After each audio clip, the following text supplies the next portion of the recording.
Hello, everyone, and welcome to another episode of Haunted HTX Podcast. I'm your host, Zach. Remember, if you have a story you'd like to share for the podcast, please email me at hauntedhtx@gmail.com. This is week 4 of spooky season, and without much further ado, let's get to the stories. This story comes from ImNotNamedMay. My childhood friend was my dead aunt. She may have led me to her body. When I was 10 years old, my grandfather passed away, leaving the old family home to my mother. It is one of those old Victorian homes that's been in the family for well over 100 years. The house came with a plot of land in the back that at that point was basically a forest of trees. Me, being 10 years old with a huge imagination, decided it would be the best place to go exploring. As I was exploring, I ran into another girl. I said hello and asked what her name was and if she lived around here. She said her name was Kay and said her house was close. This made me happy to have another kid my age to play with. I asked her if she wanted to play and she agreed. From then on, for a whole year, Kay and I were best friends and played together after school on weekends. The only problem was Kay only wanted to play in the forest and wouldn't go anywhere else. But again, I was happy to have a friend, so I didn't question it. But then my grandfather got sick and was given less than a year to live. Our family moved back to be with him for his final days. He actually ended up living for another year before we lost him. After a while, my parents and I moved back home. But when I got back, Kay never came over. Days went by, and then weeks and months, and no Kay. Eventually, I moved on and figured she moved away. It wasn't until 15 years later I realized who Kay was.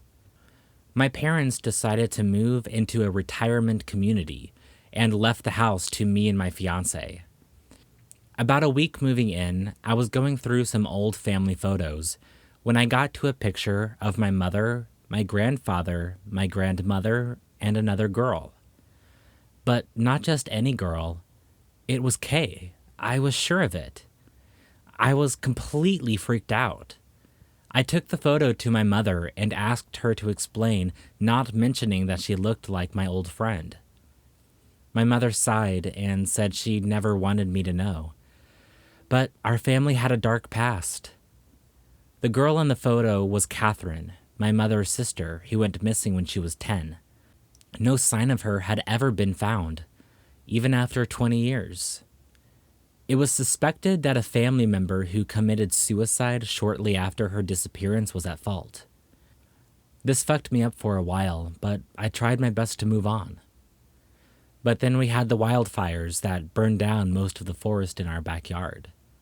Thankfully, our house had minimal damage, but the forest was toast, literally. We decided to clear out the land, which resulted in a terrifying find. While digging up one of the tree trunks, one of the workers found bones, human bones. The police were called and they did their police stuff. They determined the body found belonged to Catherine. They determined she died after she went missing. Is that why Kay only wanted to play in the forest? Could she not leave, or did she want me to find her body? And if so, why didn't she tell me? This story comes from Beginning Nothing 722. Paranormal activity that's only getting more frequent. My husband, 29, and I, 25, have been living in the same townhouse apartment for 4 years. There have been some strange encounters over the years, but within the last year or so, it's become more frequent. I'm not sure what this thing is or if we're both just going crazy. 1. 3 years ago is when it first started. First experienced by my husband. Our then 2-year-old son had this little leapfrog scout toy. It's basically this stuffed dog that sings and helps little kids learn numbers and the alphabet, and can be programmed to say the kid's name. He had a bad habit of staying up well past his bedtime playing with it in his room. So we took it away each night, shut it off, and kept it in a closet downstairs until the next day or whenever he wanted to play with it again. Well, it'd been in the closet for a few days, and my husband was walking past it one night toward the kitchen. He heard the thing just say, "Hello," from inside the closet. Our kids were in bed. I was upstairs working. He told me about it and was a bit weirded out, but I didn't think much of it. There's a bunch of reports of kids' toys malfunctioning and stuff, you know? 2. Between 2019 and 2020, my husband and I have both heard footsteps and banging here and there. Neither of us thought much of that since we're connected to our neighbors on either side of us and share walls with them. Could easily be debunked as them being noisy. There were a couple of nights where it definitely sounded like our stairs were creaking, but I don't know. Our cat would also act really weird. Like, out of nowhere, she'd get spooked and arch her back and puff her tail up. And she hated going upstairs at night and would sit at the bottom of the stairs and just stare. 3. In 2021, we were under the threat of severe weather and tornadoes. We had a really bad tornado in 2020, and since then, I always prepare for severe storms by readying our safe room with shoes, a mini med kit, food, water, and stuff to cover our heads. Once our area was put under a tornado watch, I started prepping the safe room just in case it turned into a warning. It did. I got everything except my medkit and was looking everywhere for it. I always keep it on a table right beside my desk in my bedroom at all times. I looked in closets, bathrooms, bedrooms, and my car just in case I left it in there when I went out of town. All over. Nowhere to be found. After our tornado warning was lifted and we came out of our space, I found the medkit in my bedroom by my desk, exactly where I always kept it. I thought I was going crazy. 4. Late 2021. My husband was in our kitchen getting some water early one night. There's a wall right by our sink area, and when you round the corner, there's a short hallway that leads into our living room. He claimed to have seen someone peering around the corner at him from the corner of his eye. He said it looked kind of shadowy and about my height when I'm crouched down a bit, and I'm tall for a woman. When he turned, nothing, no one was there. He went into the living room thinking it was me and I was just messing with him and that I'd run and jump onto the couch, but I was again upstairs working. After that, I decided to buy a crucifix. We're both agnostic, but we're raised in Christian families, so I guess there's still some sense of safety attached to the object from growing up that way. 5. A month or so later, I saw a shadow figure. I was laying on the couch and my husband got up to go to the kitchen. A full minute later, I saw a shadow trail after him. My first thought was that it was our cat. She absolutely adored him and followed him pretty much everywhere. But I glanced down toward my feet and she was asleep at the other end of the couch. 6. Earlier this year, my husband and I were sitting on the couch talking one night. No TV going, no music, just sitting and having a conversation. In the middle of him saying something to me, I heard a clear whisper say, "Hey," where his computer's set up in the living room, about 4 feet from where I was sitting. I instinctively turned my head in the direction of the whisper. Nothing there, of course. And when I turned back to my husband, before I could even say anything, he said, "Yeah, I heard that too." Weird. 7. This summer, I lost my wedding ring. I'd taken it off for something and had set it on the coffee table. I swore I put it back on when I was done. I didn't even notice it wasn't on my finger until I was getting ready for bed and started freaking out.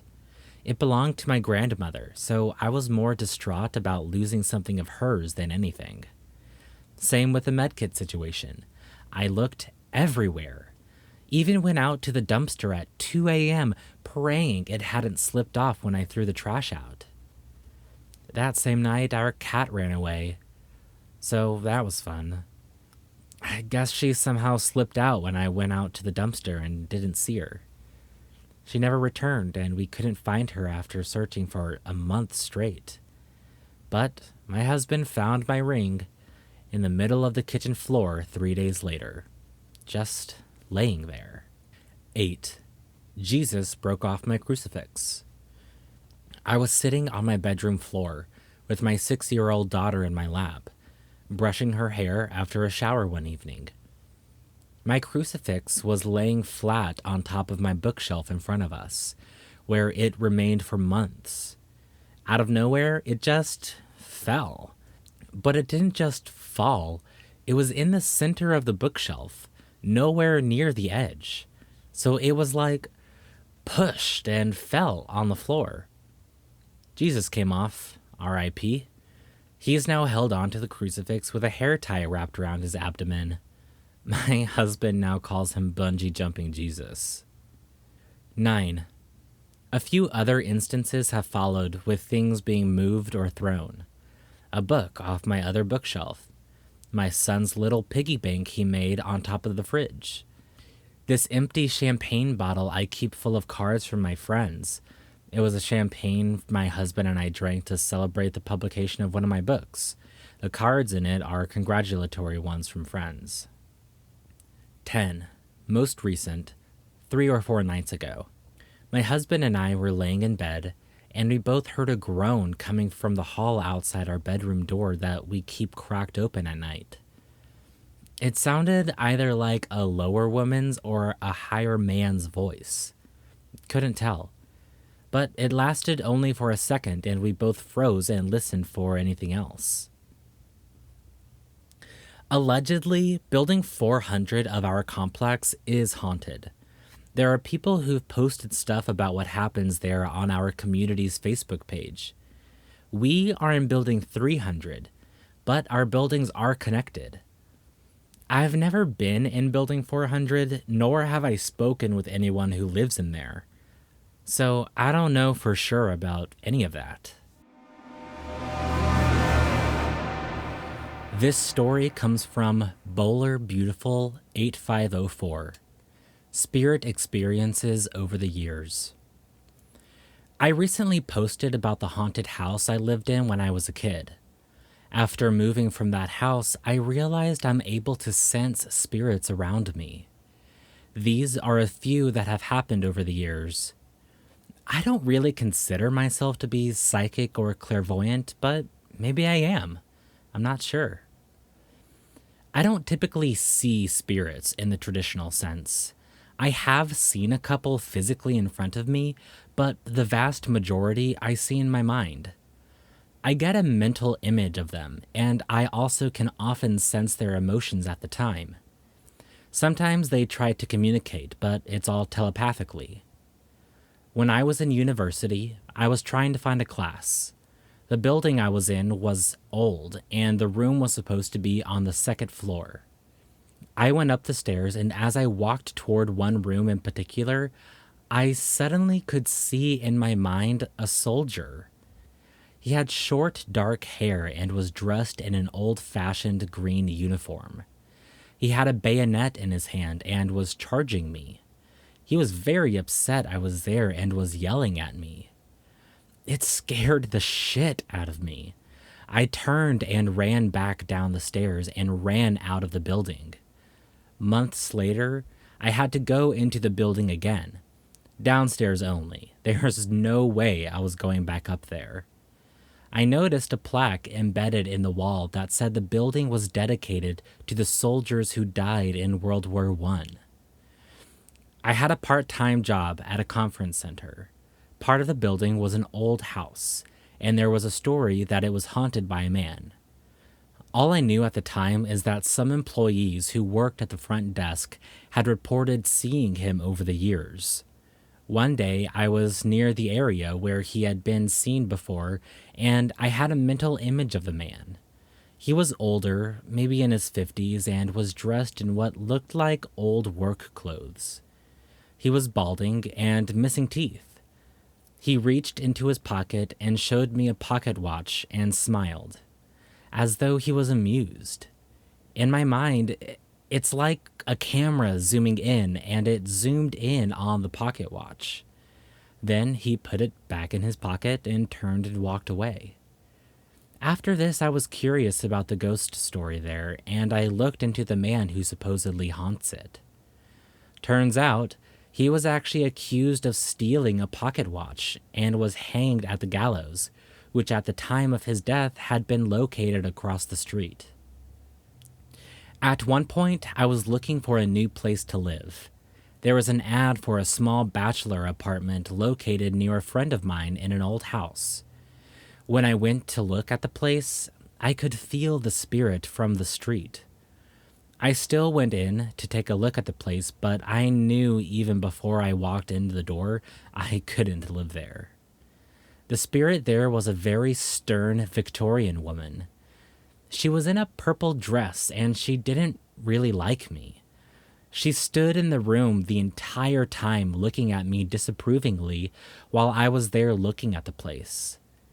The ad was for a sublet, and the woman who lived there currently was acting a bit weird, like she was desperate to get out of the place. I don't think the spirit liked her either. The spirit seemed like she had run a boarding house or something at one point and was very picky about whom she allowed to live there. There was no way I would ever live there.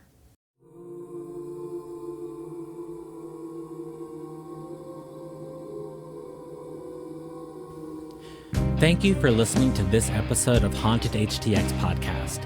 I want to thank ImNotNamedMay, Beginning Nothing 722, and Bowler Beautiful 5804 for letting me read their stories. And as always, to Oscar for the intro music. If you have a story you'd like to share for the podcast, please email me at hauntedhtx@gmail.com. Connect with us on social media, and don't forget to subscribe so you don't miss the next episode. Finally, for whatever a platform allows you, please give a rating and a positive review so that more people can find us. That's all for now. Talk to y'all next week. Bye, y'all.